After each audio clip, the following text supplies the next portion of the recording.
கர்நாடக அரசு அணை கட்ட முனைவதை தடுக்கவும் தமிழகத்தை வஞ்சிக்கும் அந்த திட்டத்துக்கு மோடி அரசு அனுமதி கொடுக்கக்கூடாது என்று வலியுறுத்தியும் இங்கே பல்வேறு விவசாய அமைப்புகள் கட்சிகள் துணையுடன் மறுமலர்ச்சி திராவிட முன்னேற்றக் கழகத்தின் அறப்போர் ஆர்ப்பாட்டம் தகிக்கும் வெயிலிலும் வெற்றிகரமாக நடைபெற்றிருக்கிறது.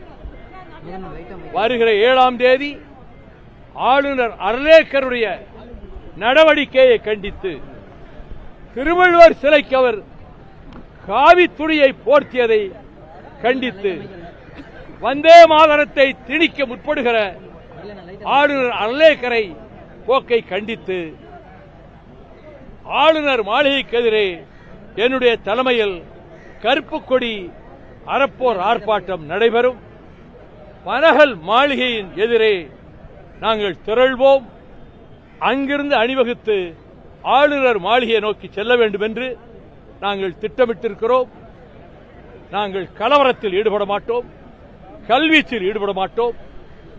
அறவழியில் கருப்பு கொடி அறப்போர் ஆர்ப்பாட்டத்தை நாங்கள் நடத்துவோம்.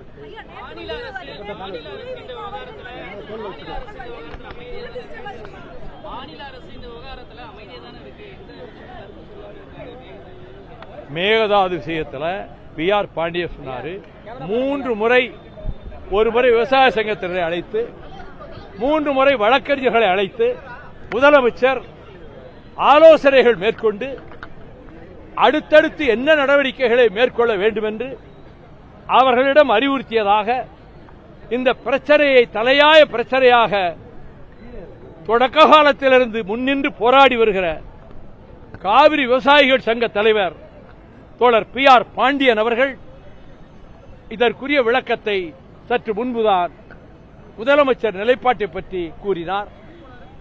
அதற்குரிய கவலையோடு அவர் நடவடிக்கை மேற்கொண்டிருப்பதாகவும் சொன்னார்.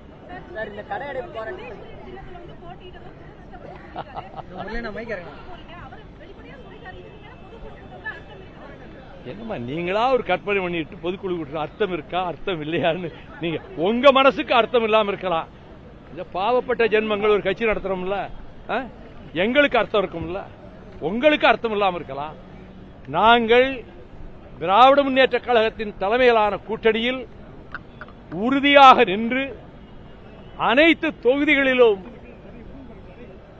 தங்கள் உடல் பொருள் ஆவியையும் தத்தம் செய்ய போராடி பணியாற்றிய போதும் 34 தொகுதிகளில் நான் திராவிட முன்னேற்ற கழக வேட்பாளர்களை ஆதரித்து ஒவ்வொரு இடத்திலும் 1 மணி நேரம் என்னுடைய உணர்ச்சிகளை கொட்டி திமுக கழகத்துக்கு ஆதரவாக பிரச்சாரம் செய்ததில் 24 தொகுதிகளிலே திமுக கழகம் ஜெயித்திருக்கிறது. திமுக கழகத்தின் ஆதரவால் தான், அவர்களின் வாக்குகளால் தான் எங்களின் 2 சட்டமன்ற உறுப்பினர்கள் வெற்றி பெற்றார்கள். மற்ற 2 இடங்களில் வெற்றி வாய்ப்பை இழந்தார்கள் என்றாலும் எங்கள் பங்களிப்பும் எனது பங்களிப்பும் திராவிட முன்னேற்ற கழக வெற்றிக்கும் ஒரு சிறிய காரணமாக இருந்திருக்கிறது என்பதையும் இங்கே நான் தெரிவித்துக் கொள்கிறேன். ஆனால் மற்ற கட்சிகளுக்கெல்லாம்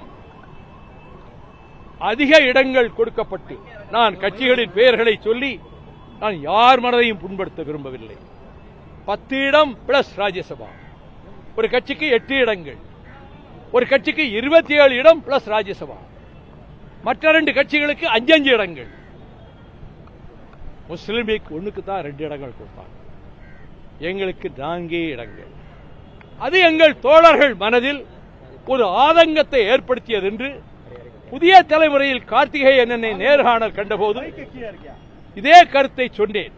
தமிழ்நாடு பூராவில் இருக்கக்கூடிய மறுமலர்ச்சி திமுக தோழர்கள் மனதில் நாம் தொகுதிகள் ஒதுக்கப்பட்ட விகிதம், அதிலும் அவர்கள் கட்சி சின்னத்தில்தான் போட்டியிட வேண்டும் என்ற நிர்பந்தம், ஒரு தொகுதியில் நாங்கள் விரும்புகிற சின்னத்தில் போட்டியிட்டுக் கொள்ளலாம் என்று தெரிவித்து அதற்கான ஏற்பாடுகள் எல்லாம் செய்யப்பட்ட நிலையில் 24 மணி நேரத்திற்குள், அது கடைசி நேரத்திலும் அங்கும் நாங்கள் தனிச்சின்னத்தில் போட்டியிடக்கூடாது, உதயசூரியனில் தான் போட்டியிட வேண்டும் என்ற நிர்பந்தத்தால் அதையும் நாங்கள் ஏற்றுக்கொள்ள வேண்டியதாயிற்று.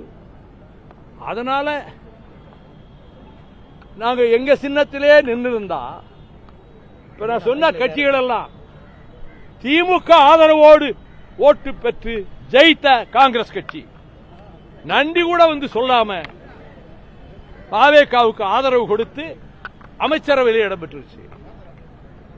அதை போல தேசிய முற்போக்கு திராவிட கழகம் 10 இடங்கள் பிளஸ் ராஜ்யசபா பெற்று ஒரு இடம்தான் ஜெயித்தது. அவர்கள் சின்னத்தில் தான் போட்டியிட்டார். அதை போலத்தான் மார்க்சிஸ்ட் கம்யூனிஸ்ட் கட்சியும் இந்திய கம்யூனிஸ்ட் கட்சியும் அவர்கள் சின்னத்தில் தான் போட்டியிட்டு 2 இடங்கள் தான் வென்றார்கள். எனவே எங்களுடைய மனதிலே இப்ப நம்ம தனி சின்னத்தில் நின்றிருக்கலாமோ என்ற எண்ணம் இருந்ததால் அந்த ஆதங்கத்தை அவர் வெளிப்படுத்தியிருக்கிறார். நாங்கள் அதை பெரிதாக நான் எங்கும் சொல்லிக் கொண்டதில்லை. இன்று நீங்கள் கேட்டதனால் அதை பற்றி சொன்னேன்.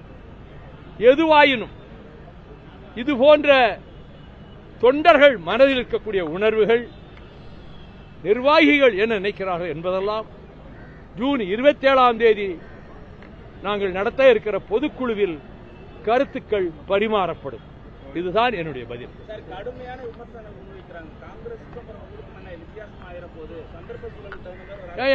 காங்கிரஸ் ராஜ்யசபாவும் 27 சீட்டு வாங்கிட்டு மந்திரி சபையிலே சேர்ந்துட்டாங்களே, எப்படி எங்களை அவங்களை கம்பேர் பண்றீங்க?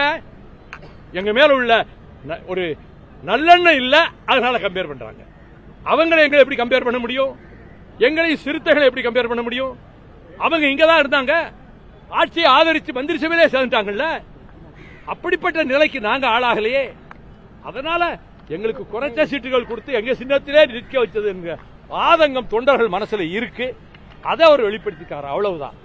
மற்றபடி வேறு எந்த முடிவும் நாங்கள் எடுக்கவில்லை. அவசரப்பட்டு எந்த முடிவும் எடுக்கவும் மாட்டோம். பொதுக்குழுவிலே ஆற அமர எல்லோருடைய கருத்துக்களும் பரிமாறப்பட்டு அதற்கு பிறகுதான் எதிர்காலம் தேர்தல் வரும்போதுதான் தேர்தல் கூட்டணியை பற்றி பேசுவோம். எதிர்கால திட்டங்கள், செயல் திட்டங்கள் அவை பொதுக்குழுவிலே தீர்மானிக்கப்படும்.